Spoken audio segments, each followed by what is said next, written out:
মিলেমিশে করি কাজ হারে যেতি নাহি লাজ। আমার তো এটাই মনে হয় একে অপরের সাথে পারস্পরিকভাবে মিলেমিশে কোনো কাজ করার মধ্যে কিছু ভাগ করে নেওয়ার মধ্যে যে আনন্দ লুকিয়ে থাকে তা হয়তো একা একা করার মধ্যে থাকে না। আর আমি এটা মনে করি যে আমি তখনই ভালো থাকবো যখন আমার আশেপাশে প্রত্যেকটা মানুষ খুব ভালো থাকবে আর আমার পরিকল্পনা সব কিছুর সাথে এই মানুষটার পরিকল্পনা ভীষণভাবে মিলে যায়। এই মিলেমিশে কিছু করব ছোটবেলা থেকেই না আমার খুব ভালো লাগে যে একা একা করবো না, সবাই মিলে কিছু করি। আর কাজ ছোট বড় বলে কোনো কথা হয় না, জানেন তো?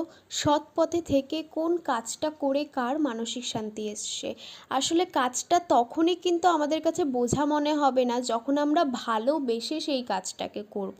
কাজের মতো করে কাজ ভাবলে কিন্তু তখন আমাদের কাছে সেটা বোঝাই লাগবে। তো ভগবানের কাছে এটুকুই চাওয়া এবং আপনাদের কাছেও চাই, প্রার্থনা করবেন যেন এভাবেই ভালোবাসায় মুড়ে সবাই একসাথে থাকতে পারে।